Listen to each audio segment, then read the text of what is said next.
আল্লাহ পাকের দুইটা নাফরমান সৃষ্টি আছে, একটা হলো মানুষ, একটা হলো জিন জাতি। এই দুটোই সবচেয়ে নাফরমান সৃষ্টি। ওইদিকে আমি পরে আসছি। সাগর কি শেখায়? বিনয়ী হতে শেখায়, কারণ সে অনেক শক্তিশালী, এবং প্রচুর সম্পদে ভরা।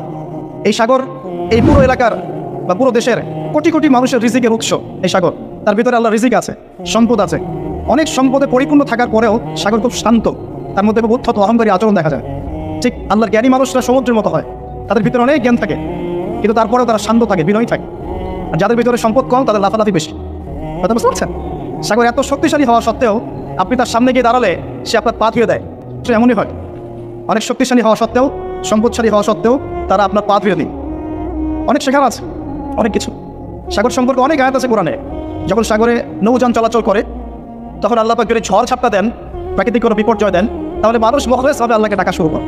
যখন সে সেখান থেকে উদ্ধার পায়, আল্লাহ পাক উদ্ধার করে দেন, বিপদ থেকে বাঁচিয়ে দেন, আবার সে আল্লাহর সাথে শিরক করেন। এই আয়াতগুলো সূরা ইউনূসের মধ্যে আছে।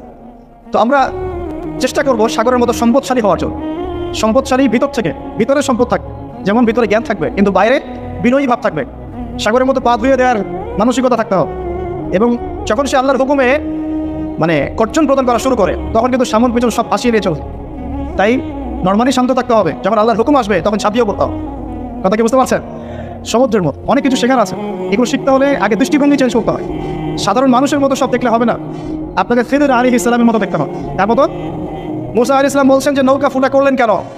সূরা কাহফ কেউ পড়েছেন? সূরা কাহফ পড়েছেন তো? নবী মুসা আলাইহিস সালাম বলছেন নৌকা ফুটা করলেন কেন? তিনি বলছেন নৌকা ফুটা না করলে জলদস্যু নিয়ে চলে যেত। মুসা আলাইহিস সালাম বলছেন নিষ্পাপ বাচ্চাকে হত্যা করলেন কেন? খিদর আলাইহিস সালাম বলছেন এই বাচ্চাকে হত্যা না করলে এই বাচ্চা বড় হয়ে বড় কাফের হতো, পিতামাতাকেও কাফের বানাত। মুসা আলাইহিস সালাম বলছেন এই দেয়াল কেন নির্মাণ করলেন পারিশ্রমিক ছাড়াই? তিনি বলছেন দেয়াল নির্মাণ না করলে এর নিচে থাকা সম্পদ, এতিম বাচ্চাদের সম্পদ, মানুষ নিয়ে চলে যেত। তিনটা প্রশ্নেই মুসা আলাইহিস সালাম বাইরের চোখে দেখেছেন, খিদর আলাইহিস সালাম তার ভিতরের চোখে দেখেছেন। এই যুগে যদি আপনি ফিতনা চিনতে চান, দাজ্জালীয় সভ্যতাকে চিনতে চান, তাদের প্ল্যানগুলো বুঝতে চান, স্বাভাবিক দৃষ্টিভঙ্গি দিয়ে দেখলে হবে না, ভিতরের চোখ দিয়ে দেখা শিখতে হবে। এটা সবচেয়ে বড় কথা আজকের মাহফিল। দৃষ্টিভঙ্গি চেঞ্জ করতে হবে, তারপরে আপনি ফিতনা ধরতে পারবেন, সমাধানও খুঁজে বের করতে পারবেন ইনশাআল্লাহ। তবে বাস্তবতা কি জানেন? বাস্তবতা হচ্ছে খিদর আলাইহিস সালামের মতো মানুষদেরকে এই সমাজ মূল্যায়ন করে না। যাদের মধ্যে খিদরের মতো অন্তর্দৃষ্টি আছে, তাদেরকে সমাজ মূল্যায়ন করে না, তাদেরকে মানুষ বলে পাগল। যেমন নবী সাল্লাল্লাহু আলাইহি ওয়াসাল্লামকেও মানুষ বলেছিল মাজনুন, পাগল হয়ে গেছে। নবী সাল্লাল্লাহু আলাইহি ওয়াসাল্লামকে মানুষ বলছে সাহের, জাদুকর, মাজনুন, ফারিকুল জামাআ, বলছে সাবিঈ, কত কথা বলেছে। আল্লাহ পাক আমাদের সবাইকে কোরআন সুন্নাহ ভিত্তিক জ্ঞান অর্জন করার তৌফিক দেন এবং খিদর আলাইহিস সালামের মতো অন্তর্দৃষ্টি ধারণ করার তৌফিক দেন। এই মহাসাগরের অস্তিত্ব আছে যেটা কুরসির উপরে, এর উপর আল্লাহ রাব্বুল আলামিনের আরশে আযীম, যেটাকে টেনে নিয়ে আসবে কতজন ফেরেশতা? 8 জন। আগে হাদিসটা শুনি। আল্লাহ পাক বলেছেন, দুঃখিত, নবী সাল্লাল্লাহু আলাইহি ওয়াসাল্লাম বলেছেন কিয়ামতের মাঠে আল্লাহ পাক 7 শ্রেণীর মানুষকে এই আরশের ছায়া ছায়া দেবেন। কত শ্রেণী? যুবক ভাইরা হাদিসটা খুব ভালো করে শোনেন, কারণ এখানে সবগুলো হওয়ার মতো সম্ভাবনা আপনার আছে। 7টা শ্রেণীর অন্তর্ভুক্ত হওয়ার সম্ভাবনাই যুবকদের আছে, সবার নাই। 1 নম্বর হচ্ছে ন্যায়পরায়ণ শাসক। সুযোগ আছে তো? শাসন ক্ষমতা খারাপ কিছু না, কিন্তু শাসন ক্ষমতা পেয়ে যদি মানুষ ন্যায় বিচার করে ভালো, যদি জুলুম করে তাহলে আল্লাহর সামনে জবাবদিহি করতে হবে। That's all. 2 নম্বর সেই ব্যক্তি যার অন্তর মসজিদের সাথে ঝুলন্ত থাকে। কার সাথে? মোবাইলের সাথে না। কার সাথে? এখন অন্তর কার সাথে ঝুলন্ত থাকে? মোবাইলের সাথে। মসজিদের সাথে অন্তর ঝুলন্ত মানে কি? এটা কি সত্যি সত্যি কলিজা ঝুলা আছে? রূপকথা। মানুষ তো রূপক অর্থ বুঝতে পারে না এখন। মানে আপনি নামাজের জন্য, জামাতে নামাজ পড়ার জন্য উদ্গ্রীব হয়ে থাকেন, এটা তো মসজিদের সাথে ঝুলন্ত হৃদয়। এরপর সেই ব্যক্তি, সেই যুবক যে তার যৌবনকালটা আল্লাহ পাকের ইবাদতে কাটিয়ে দিয়েছে। সুযোগ আছে না? এরকম যুবক আছে এখনো বাকি সমাজে? এখন তো ইচ্ছা করেই মানুষ জেনা করে। এখন তো জেনা এত সহজ, মানুষ 1000, 1500, 2000 টাকা দিয়ে জেনা করতে পারে। এই সমাজে জেনা সহজ, বিয়ে হয়েছে কঠিন। এই সমাজে জেনাটা সহজ হয়ে গেছে, বিয়েটা কঠিন হয়ে গেছে। এই জন্য বিয়ের ঝামেলা অনেকে যেতে চায় না। জেনা করেই তো আমি যাও উদ্ধার করার করছি, বিয়ে করলে খাওয়াতে হবে, নিজের পায়ে দাঁড়াতে হবে, এই লাগবে সেই লাগবে, সুবহানাল্লাহ। কিন্তু প্রিয় ভাই মনে রাখবেন, যদি আপনি জেনা থেকে বেঁচে থাকতে পারেন, আল্লাহ পাক আপনাকে সাক্ষাৎ মৃত্যুর হাত থেকেও বাঁচাতে পারেন। এটা আমি এমনি এমনি বলি নাই, দলিল দিচ্ছি। জেনা এমন একটা পাপ, যেই পাপ থেকে যদি কোনো যুবক নিজেকে বাঁচাতে পারে, মৌতের হাত থেকেও বাঁচাতে পারবে ইনশাআল্লাহ। কিভাবে? 3 বন্ধু যাচ্ছে রাস্তা দিয়ে, হঠাৎ করে ঝড়, বন্ধু 3 জন ঢুকে গেল গুহার মধ্যে। কিসের মধ্যে? গুহায়, যে পাহাড়ি এলাকায় আপনারা থাকেন যারা, গুহার মধ্যে। হঠাৎ করে পাহাড়ের পাথর দিয়ে গুহার মুখটা বন্ধ হয়ে গেল। এখন খোলার কোনো অপশন নাই। সবাই বলছে এখন 3 জন, এখন তো আমরা বের হতে পারবো না। সবাই সবার নেক আমলের ওসিলা দিয়ে আল্লাহর কাছে দোয়া কর। কিসের ওসিলা দিয়ে? নেক আমলের ওসিলা দিয়ে দোয়া করতে হয়। হাদিস। মৃত মানুষকে ওসিলা করে তার জন্য নজর মানত জবাই করে দোয়া করতে হয়। নিজের নেক আমলের ওসিলা দিয়ে আল্লাহর কাছে দোয়া করতে হবে। আল্লাহ পাক এখন দোয়া শুনলেন। একজন বলছে, আমি আমার পিতা মাতাকে খুব খেদমত করতাম, তাদেরকে দুধ পান না করে দুধ পান করাতাম না, নিজেও করতাম না, ছেলেদেরকে করাতাম না। আল্লাহ এই কাজটা তোমার ভালো লাগলে আজকে গুহার মুখ থেকে পাথর সরিয়ে দাও। পাথর একটু সরে গেল। পাথর আল্লাহর কথা শোনে কিনা? শোনে না? সবাই আল্লাহর কথা শোনে। আগুন আল্লাহর কথা শোনে কিনা? ইব্রাহিমের জন্য আগুন ঠান্ডা হয়ে যায় নাই? আচ্ছা, তারপরে আরেকজন দোয়া করছে, আল্লাহ আমার টাকা আমাকে দেয়। না, তোমার টাকা দিয়ে আমি এটা কিনেছিলাম, আজকে বংশবৃদ্ধি হয়েছে, সব তোমার, নিয়ে যাও। সে নিয়ে গেল। সে বলছে, আল্লাহ এই কাজ যদি তোমার সন্তুষ্টির জন্য করে থাকি আজকে আমাকে বাঁচাও, পাথর একটু সরে দাও।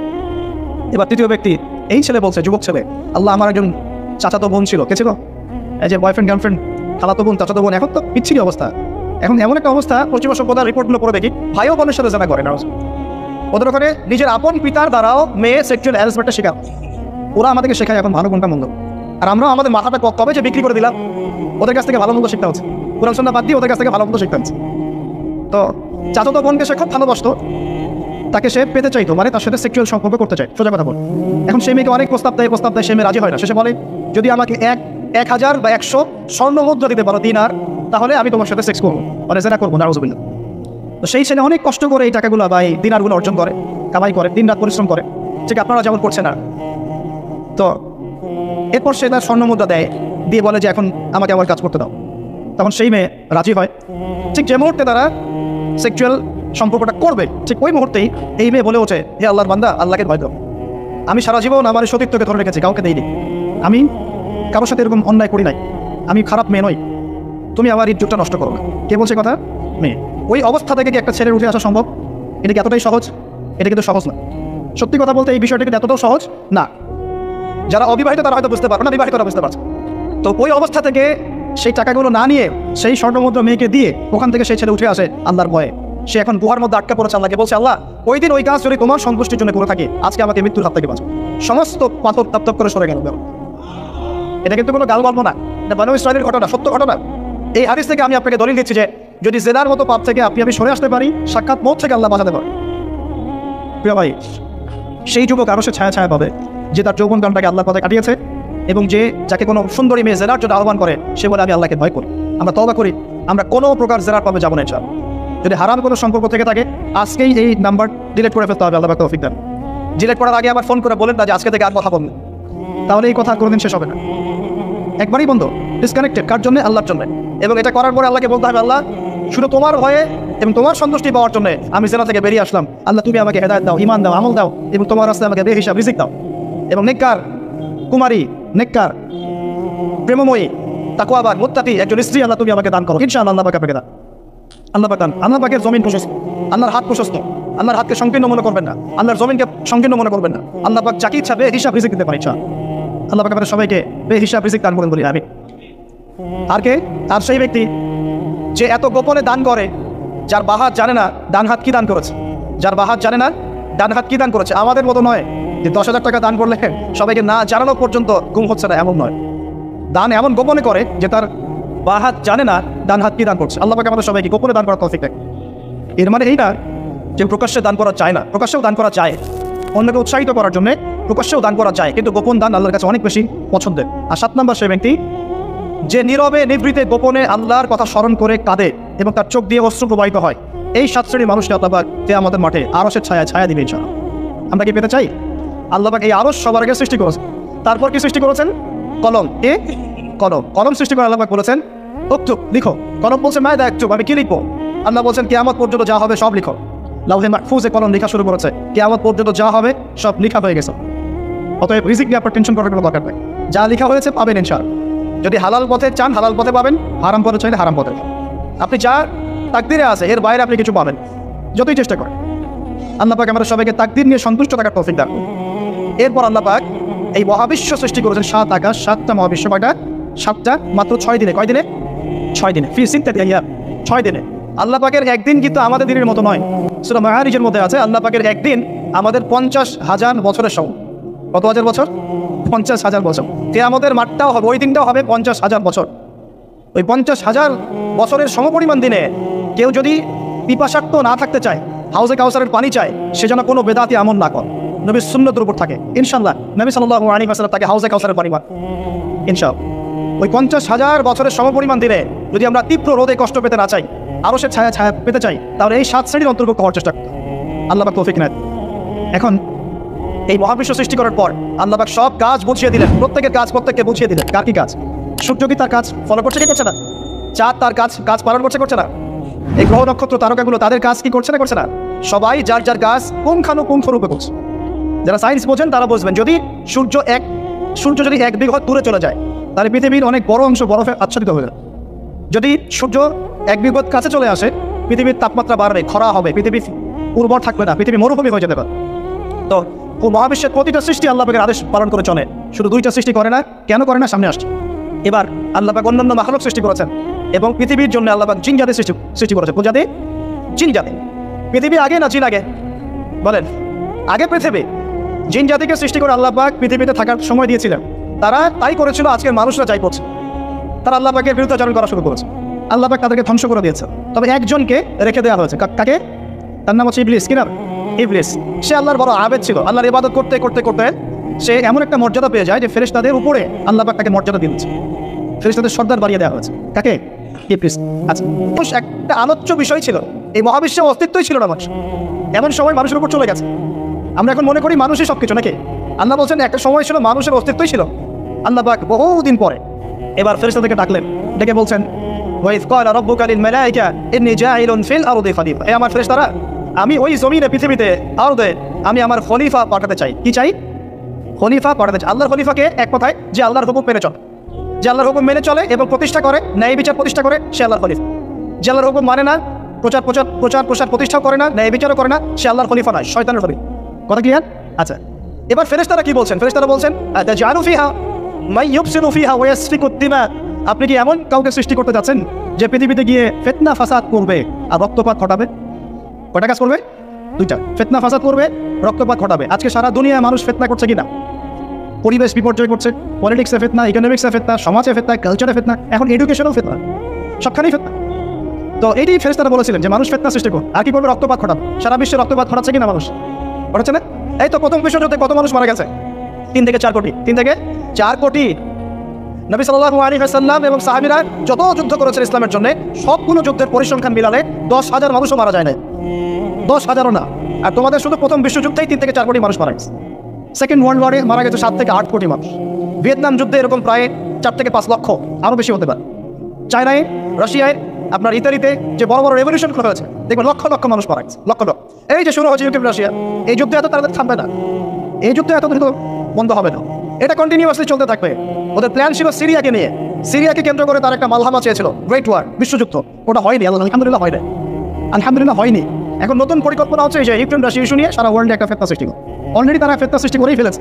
গ্যাসের দাম বেড়ে গেছে, তেলের দাম বেড়ে গেছে, এক্সপোর্ট ইম্পোর্ট করা হচ্ছে, অনেক সমস্যা হচ্ছে।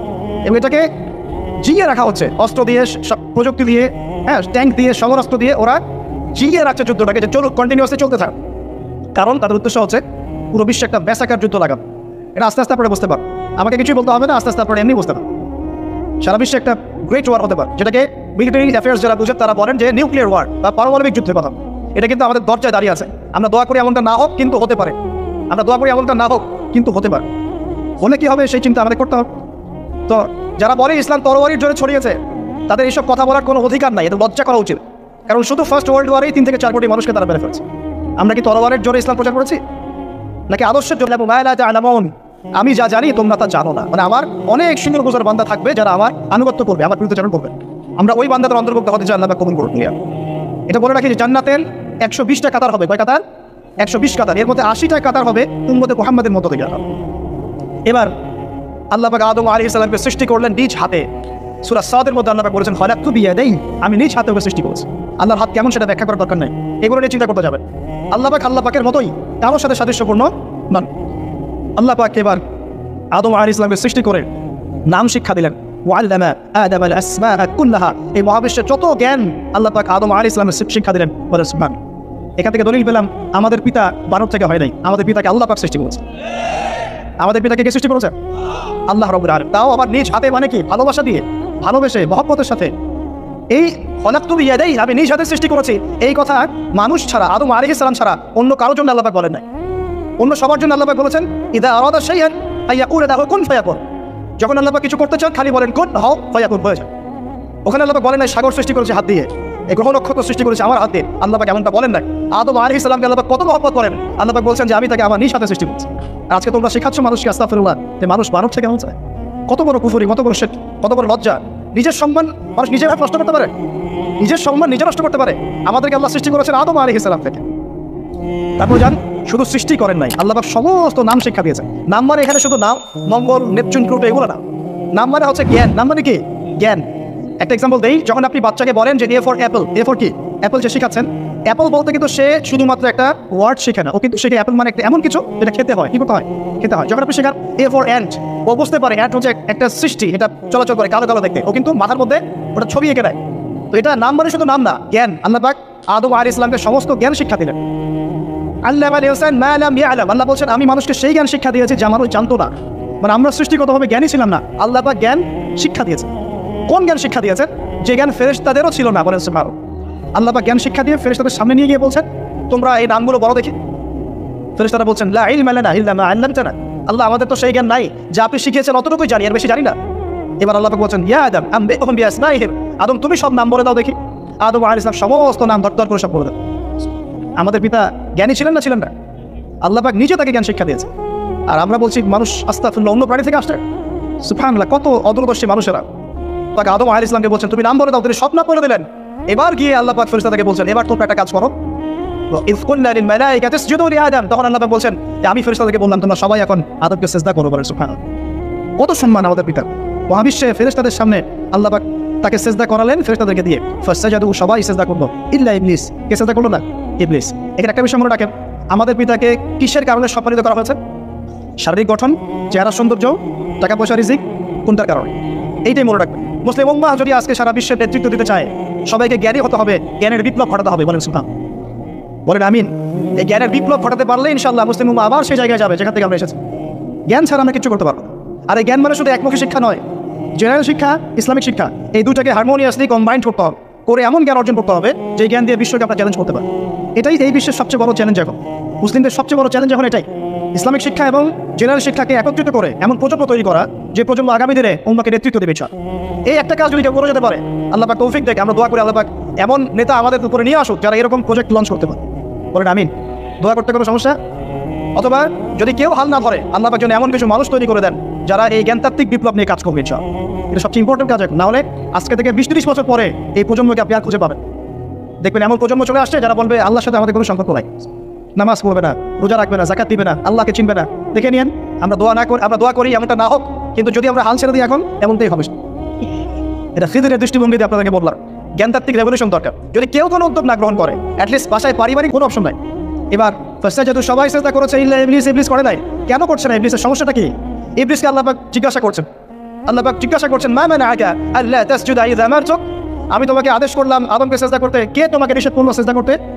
ইবলিস বলছে, বেশি চালাক, বেশি বোঝে তারা, অতিরিক্ত বুদ্ধিজীবী। ইবলিস ছিল বেশি বুদ্ধিজীবী। ইবলিস ছিল কি? অতিরিক্ত মাত্রার বুদ্ধিজীবী।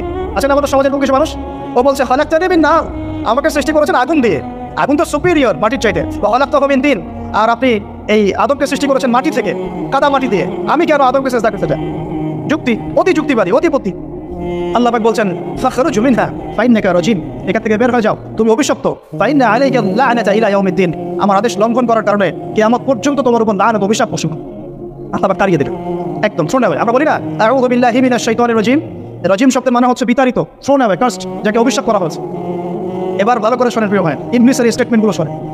এবার ইবলিস বলছে রব্বি আনজিরনি ইলা ইয়াউমি ইউবআসুন, এই স্টেটমেন্টটা ভালো করে শোনেন। ইবলিস বলছে রব্বি, হে আমার রব। ইবলিস বলছে রব্বি, হে আমার রব। ইবলিস বলছে রব্বি, হে আমার রব, আমাকে অবকাশ দিন, আনজিরনি, আমাকে অবকাশ দিন, ইলা ইয়াউমি ইউবআসুন, কিয়ামত দিবস পর্যন্ত। ইবলিস আল্লাহকে বিশ্বাস করে কি করে না? ইবলিস আস্তে না আস্তে বলেন। ইবলিস বলছে রব্বি, রব্বি মানে কি? হে আমার রব। রব্বি মানে রব না, রব্বি মানে আমার রব। রব্বুন মানে রব, রব্বুহু তার রব, রব্বুহুম তাদের রব, রব্বুকা মানে তোমার রব, রব্বুকুম মানে তোমাদের রব, রব্বি মানে কি? আমার রব, রব্বুনা আমাদের রব। এটা গ্রামার, বুঝতে পারছেন? ইবলিস বলছে রব্বি মানে কি? হে আমার রব, আনজিরনি, আমাকে অবকাশ দিন, ইলা ইয়াউমি ইউবআসুন, কিয়ামত দিবস পর্যন্ত। ইবলিস আস্তিক না নাস্তিক? তাহলে এখন বলেন তো, আমরা যারা দুনিয়াতে আল্লাহকে অস্বীকার করছি তারা ইবলিসের চেয়ে বড় না ছোট? দলিল দিলাম তো, তাকে এমনি বললাম। আচ্ছা, আল্লাহ পাক বলছেন যাও, ফাইন্নাকা মিনাল মুনজারিন, তোমাকে অবকাশ দেওয়া হবে, কারণ কিয়ামত পর্যন্ত সময় আল্লাহর কাছে খুব বেশি কিছু। মানে একদিনের কম, অল্প সময়, একটা সকাল একটা সন্ধ্যার মুখ, ঠিক আছে দিলাম যাও। এবার ইবলিস চ্যালেঞ্জ করছে, এই চ্যালেঞ্জটা আমাদের সবাইকে মনে রাখতে হবে, সারা জীবন ইবলিসের স্টেটমেন্টটা মনে রাখতে হবে। সেটা কি? ইবলিস বলছে ফাবিমা আগওয়াইতানি, সূরা আরাফ পড়ে দেখবেন। ইবলিস বলছে ফাবিমা আগওয়াইতানি, আপনি যে আদমের কারণে আমাকে আজকে বের করে দিলেন জান্নাত থেকে, লা কুউদান্না লাহুম সিরাতাল মুস্তাকিম, আমি সেই আদমের সরল পথে ওত পেতে বসে থাকি, চুপটি খাপটি মেরে বসে থাকি, খাপটি মেরে ওর জন্য বসে থাকি।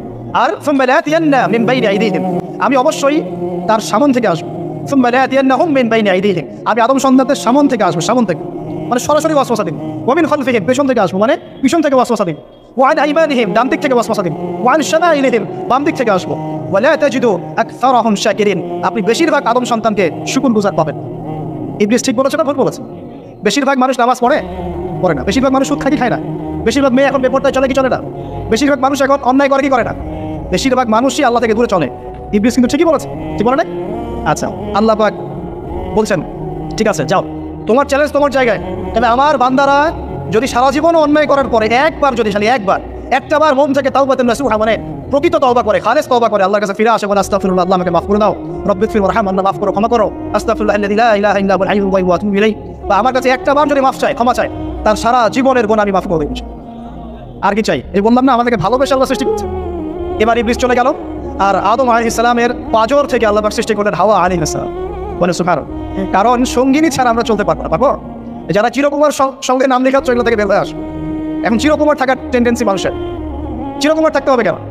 সঙ্গী দরকার আছে কি নাই? আছে। একা একা লাগে, মানুষ একা একা চলতে পারে না। ইব্রাহিম আলাইহিস সালাম একা চলে আসছেন, তার সাথে সারা আলাইহিস সালাম, খাদিজা রাদিয়াল্লাহু আনহা ছিলেন, ঠিক আছে? ঠিক একইভাবে আদম আলাইহিস সালাম একা একা জান্নাতে, আল্লাহ পাক তার পাঁজর থেকে সৃষ্টি করলেন কাকে? হাওয়া আলাইহিস সালাম। বলে রাখি, হাওয়া আলাইহিস সালাম ছিলেন পৃথিবীর সবচেয়ে সুন্দরী নারীদের একজন। দুজন নারীকে সবচেয়ে সুন্দরী বলা হয়, কয়জন? একজন হাওয়া আলাইহিস সালাম, আর একজন ইব্রাহিম আলাইহিস সালামের স্ত্রী সারা আলাইহিস। মনে থাকবে, এখানে মনে রাখবেন, নিজে যদি পবিত্র থাকেন, নিজের চরিত্রকে পবিত্র রাখেন, ইনশাআল্লাহ আপনি সব দিক থেকে ভালো একজন বিয়ে পাবেন। নিজের চরিত্র ঠিক থাকবে না, জেনা করবেন, 10 ঘাটের পানি খেয়ে আসবেন, দেখবেন যাকে বিয়ে করেছেন ও 15 ঘাটের পানি খেয়ে আসে। সতর্ক থাকবেন, আল্লাহ পাক হেফাজত করুন বলে আমিন। এবার তারা দুজন জান্নাতে থাকতে লাগলেন। আল্লাহ পাক বলছেন, একটু মনোযোগ দেন, আল্লাহ বলছেন যে তোমরা দুজন জান্নাতে থাকো। ফাকুলা মিনহা রাগাদান হাইসু শি'তুমা, জান্নাতে যা ইচ্ছা তোমরা খাও, কোনো সমস্যা নেই, থাকো খাও। ওয়ালা তাকরাবা হাযিহি শাজারা, কিন্তু একটা আদেশ করছে তোমাদেরকে, এই যে গাছটা দেখছো এই গাছের কাছেও যাবে না। সত্যগুলো বোঝার চেষ্টা করো। আল্লাহ পাক বলছেন না যে গাছের ফল খাবে না, আল্লাহ পাক বলছেন গাছের কাছেও যাবে না। ঠিক যেমন আল্লাহ বলছেন ওয়ালা তাকরাবু আমওয়ালাল ইয়াতীম, এতিমের মালের কাছেও যাবে না। আল্লাহ বলছেন না এতিমের মাল খেও না। আল্লাহ বলছেন ওয়ালা তাকরাবু জিনা, জেনার কাছেও যেও না। আল্লাহ কিন্তু বলছেন না জেনা করো না। ঠিক একই ভাষা আল্লাহ পাক বলছেন ওয়ালা তাকরাবা হাযিহি শাজারা, তোমরা দুজন এই গাছের কাছেও যাবেন। দ্যাটস অল, আর কোনো সমস্যা নেই, জান্নাতে থাক। এবার তারা জান্নাতে থাকতে লাগলেন। থাকতে থাকতে এক পর্যায়ে ইবলিস ওয়াসওয়াসা দেওয়া শুরু করলো। কি ওয়াসওয়াসা দিল যে আমাদের পিতামাতা সেখানে চলে গেলেন? ভাবার বিষয় তো দেখেন, কি এমন বললো ইবলিস যেটা আমাদের পিতামাতা রিসিভ হয়ে গেলেন? এই কথাটা আছে সূরা তাহা, কোন সূরা?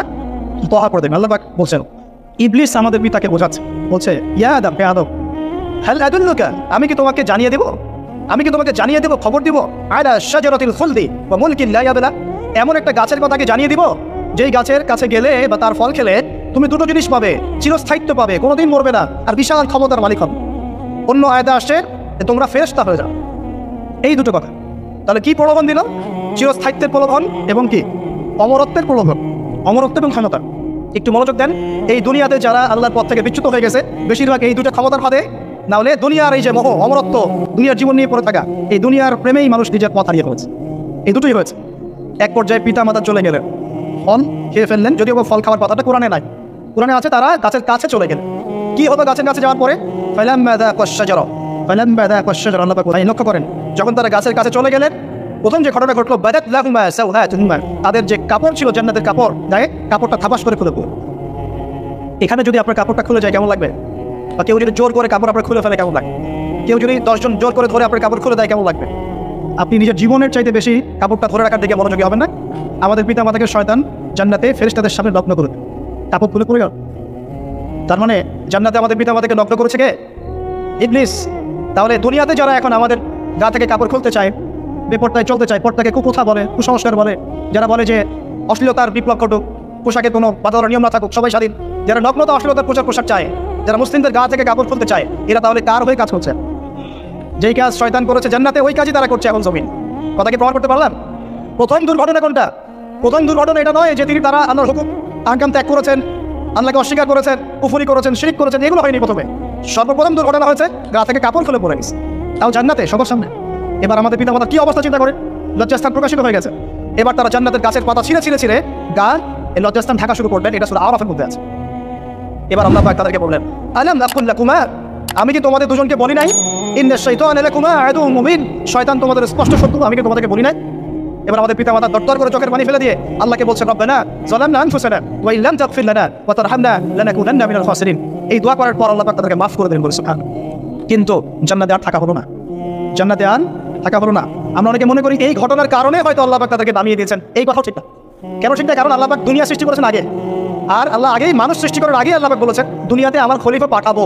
তার মানে দুনিয়াতে যে আদম আলাইহিস সালামকে পাঠাতে হবে এটা আগে থেকেই লেখা ছিল, এটা পরীক্ষা। এবার নামিয়ে দিচ্ছেন আল্লাহ পাক, কুন নাহবিতু মিনহা জামিআ, তোমরা সবাই এখন নেমে যাও। কে নেমে যাও? আদম, হাওয়া, ইবলিস সব নেমে যাও। কোথায় নেমে যাও? দুনিয়াতে নেমে যাও। ফাইম্মা ইয়াহদিয়ান্নাকুম মিন্নি হুদান, দুনিয়াতে তোমাদের কাছে আমার পক্ষ থেকে হেদায়েত আসবে। কি আসবে? হেদায়েত মানে আল্লাহর কিতাব এবং নবী রাসূল আসবে। ফামান তাবিআ হুদায়া, যারা আমার হেদায়েতকে মেনে চলবে, ফালা খাউফুন আলাইহিম ওয়ালা হুম ইয়াহজানুন, তাদের কোনো টেনশন নাই, কোনো ভয় নাই। যে জান্নাত থেকে এসেছো ওখানেই ফিরে আসবে ইনশাআল্লাহ। কিন্তু ওয়াল্লাযীনা কাফারু ওয়া কাযযাবু বিআয়াতিনা, যারা আমার আয়াতকে মিথ্যা প্রতিপন্ন করবে, অস্বীকার করবে, ফাউলাইকা আসহাবুন নার, এরা হবে জাহান্নামের অধিবাসী, হুম ফিহা খালিদুন, তারা সেখানে ওই শয়তানের সাথে চিরস্থায়ী। এই দর্শনটা কি সহজ না কঠিন? দুনিয়াতে যাচ্ছ যাও, এই দুনিয়ার জীবন চিরস্থায়ী নয়, নির্দিষ্ট টাইম দেওয়া হয়েছে। এখানে মাতাউল ইলাহিন, এখানে নির্দিষ্ট সময়ের জন্য তোমাদেরকে রিজিক দেওয়া হবে, আবাসস্থল দেওয়া হবে, স্ত্রী সন্তান বাড়ি গাড়ি সব দেওয়া হবে। তবে এটা চিরস্থায়ী। সুন্নাহ আসবে, আল্লাহর ওহী আসবে, নবী রাসূল আসবেন। তোমরা যদি এই ওহী মেনে চলো, নবী রাসূলের আনুগত্য করো, আবার সেই জান্নাতে ফিরে আসবে ইনশাআল্লাহ, কোনো টেনশন নাই, কোনো ভয় নাই। কিন্তু যদি এই দুনিয়ার সংক্ষিপ্ত জীবনে শয়তানের তাবেদারি করা শুরু করো, তাহলে শয়তানের সাথেই পরকালে জাহান্নামে থাকতে হবে, জান্নাতে যাওয়া হবে। এই হলো পরীক্ষা। এবার আমরা দুনিয়াতে নেমে আসলাম, তার মানে আমরা এই দুনিয়ার বাসিন্দা ছিলাম তা জান্নাত থেকে আসছি। দুইটা বিষয় একদম স্পষ্ট। আমাদের পিতা হচ্ছেন আদম আলাইহিস সালাম, যিনি বানর ছিলেন না, মানুষ ছিলেন, এক। আর দুই নাম্বার, আমরা এই দুনিয়াতে বিবর্তনবাদের মধ্য দিয়ে আসি নাই, সরাসরি জান্নাত থেকে আসছি। আল্লাহ পাক আদম আলাইহিস সালামকে জান্নাত থেকে দুনিয়াতে পাঠিয়েছে, জান্নাত থেকে সরাসরি দুনিয়াতে পাঠিয়েছে। বরং কোরআন এর উল্টা কথা বলেছে। কি কথা? কোরআন সূরা বাকারায় বলছে একটা জাতি ছিল, তার নাম বনু ইসরাঈল। কি নাম? এই বনু ইসরাঈলের মধ্যে একটা দলকে আল্লাহ পাক বলেছিলেন শনিবারের দিনে মাছ ধরবে না। কি বলেছেন? শনিবারে, এই যে সাগর আছে আপনাদের মনে করেন, এই শনিবারে মাছ ধরবেন। তো বনু ইসরাঈল বেশি চালাক, অতি চালাক, যারা ওই যে প্যালেস্টাইন দখল করে বসে আছে, ও দাবি করে আর কি, আসলে এরা সত্যিকারের বনু ইসরাঈল নয়, এরা ইউরোপিয়ান জিউস, এরা কিন্তু সত্যিকারের বনু ইসরাঈল নয়। এখন এরা অতি চালাক, মাছ ধরে নাই, কিন্তু মাছ ধরার বাদ দিয়ে রাখছে। মাছ আসে, বাদ দিয়ে রাখি, পরে ধরো। এই পাপের কারণে, এই সীমা লঙ্ঘন করার কারণে সূরা বাকারা এবং সূরা আরাফে আল্লাহ পাক বলেছেন ওই মানুষগুলোকে আল্লাহ পাক বানর বানিয়ে দিয়েছে। তাহলে মানুষ থেকে বানর হয়েছে এই দলিল কোরআনে আছে, পড়ে দেখেন। মানুষ থেকে যে বানর হয়েছে এই দলিল কোরআনে আছে, সূরা বাকারায় আছে, সূরা আরাফের মধ্যে আছে। শনিবারের সীমা লঙ্ঘন করার কারণে এই অপরাধ, এই পরিণতি আল্লাহ পাক কিছু মানুষকে দিয়েছে। তারা এখনো জীবিত আছে কিনা আমরা জানি না, ওদেরকে আল্লাহ পাক মেরে ফেলেছেন না বেঁচে আছে আমরা এগুলো জানি না, কারণ কোরআন এগুলো নিয়ে কথা বলে নাই। এতটুকু কোরআন বলেছে মানুষ আকৃতির প্রাণীকে আল্লাহ পাক ভিতর থেকে বানর বানিয়ে দিচ্ছেন না। এটা নিয়ে একটা কথা বলতে চাই, সেটা হলো কিয়ামতের আগে আগে আরও কিছু মানুষকে আল্লাহ পাক কিন্তু শূকর এবং বানরে পরিণত করবে। এই হাদিসটা কি জানেন? হাদিসটা শুনে রাখেন, এটা আখিরুজ জামান বা কিয়ামতের আলামত সংক্রান্ত হাদিসগুলোর মধ্যে পাবেন। আল্লাহ রাসূল সাল্লাল্লাহু আলাইহি ওয়াসাল্লাম বলেছেন কিয়ামতের আগে আগে আমার উম্মতের মধ্যে, ভালো করে শোনেন, কিয়ামতের আগে আগে আমার উম্মতের মধ্যে একদল মানুষ বের হবে যারা মদ পানকে হালাল মনে করবে। কাকে? মদ পান করাকে হালাল মনে করবে। যারা বাদ্যযন্ত্র, গায়িকা, নায়িকা এগুলো নিয়ে নর্তকী নাচাবে রাতের বেলা, এগুলোকে হালাল মনে করবে। যারা অশ্লীলতা, বেহায়াপনাকে জায়েজ করে নিবে, ঠিক আছে, এরকম কয়েকটা পাপের কথা বলে নবীজি বলছেন একদিন সকালবেলা আল্লাহ পাক তাদেরকে ঘৃণিত বানরে পরিণত করবে। এটা হবে সামনে, কখন কিভাবে হবে আল্লাহ ভালো জানেন। এবার আমি কনসেপ্টে চলে আসি। এই যে পৃথিবীতে নেমে আসলাম, তাহলে আমরা কোথা থেকে আসছি ভাই?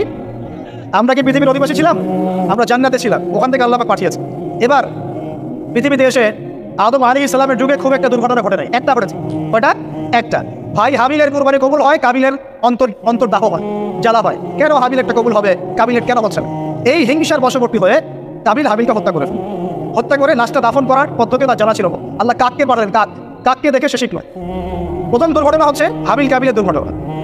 বলে রাখি, আজকেও নিজের ভাইয়ের বেশে বহু কাবিল মুসলিম সমাজের মধ্যে ঘুরে বেড়ায়। নিজের ভাইয়ের লেবাসে, পোশাকে, সুরতই বহু কাবিল এখনও কিন্তু মুসলিম সমাজে ঘুরে বেড়ায়। তো আমরা কাবিলদেরকে কাবিলের পরিণতি সম্পর্কে সচেতন করতে চাই। হাবিল বলেছিল তুমি যদি আমাকে মারতে আসো আমি তোমাকে মারার জন্য হাত বাড়াবো। হাবিল জান্নাতে যাবে আর কাবিল জাহান্নামে যাবে। কেন কাবিল জাহান্নামে যাবে? নবীজি বলেছেন পৃথিবীর প্রথম হত্যাকাণ্ড সংগঠিত করেছে কাবিল। এই কারণে পৃথিবীতে যতক্ষণ হবে সব কাবিলের আমল নামায় যোগ করা হয়।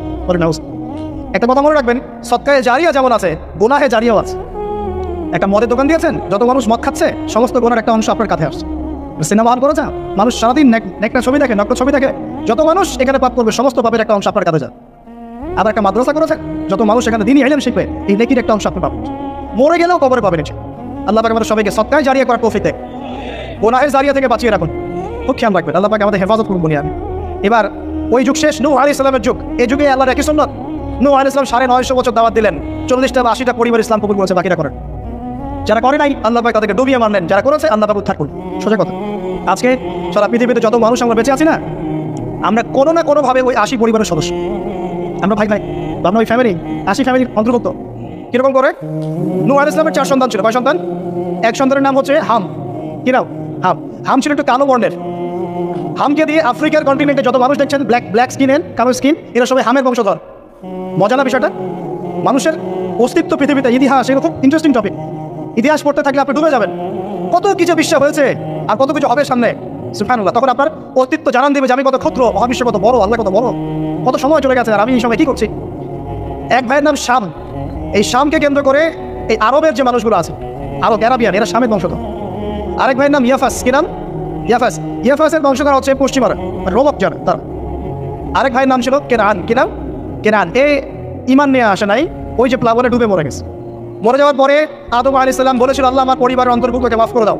আল্লাহ বলেছিল, লাইসা মিন আহলিক, সে তোমার পরিবারের কেউ না। নবীর সন্তান হওয়ার পরেও ইমান না আনার কারণে সে জাহান্নামে গেছে।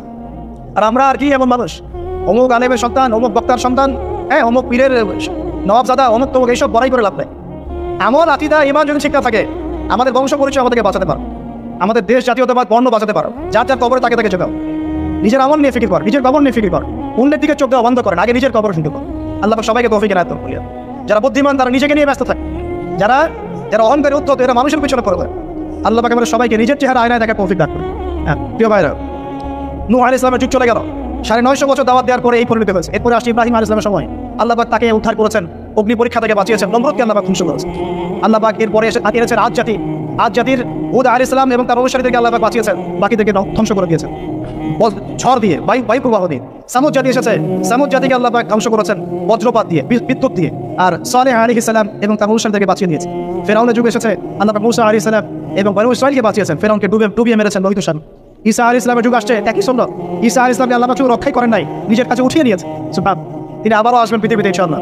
যতদিন না তিনি আসছেন এবং এই পৃথিবীতে 40 বছর রাজত্ব না করছেন, কিয়ামত হবে না ইনশাআল্লাহ। যতদিন পর্যন্ত ঈসা আলাইহিস সালাম আবার ব্যাক না করছেন এবং এই জেরুজালেম থেকে সারা বিশ্বে খিলাফা কায়েম না করছেন, 40 বছর শাসন না চালাচ্ছেন, কিয়ামত হবে না ইনশাআল্লাহ। এটা সামনে অপেক্ষা করছে। এবং নবী সাল্লাল্লাহু আলাইহি ওয়াসাল্লামের যুগে আবু জাহেল, আবু লাহাব বা সাইবাদেরকে আল্লাহ পাক ধ্বংস করেছেন। আল্লাহর নবী এবং সাহাবীদেরকে আল্লাহ পাক সম্মানিত করেছেন। আপনি কি পুরো হিস্ট্রির মধ্যে একটা সুন্নাত দেখতে পাচ্ছেন, কমন সুন্নাত? কি সুন্নাত? প্রত্যেক যুগে যুগে যারাই আল্লাহর ওই যে বিধান মেনে চলেছে, সমকালীন নবী রাসূলদের আনুগত্য করেছে, আল্লাহ পাকের আনুগত্য করেছে, আল্লাহ পাক তাদেরকে উদ্ধার করেছেন দুনিয়াতেও পরকালে।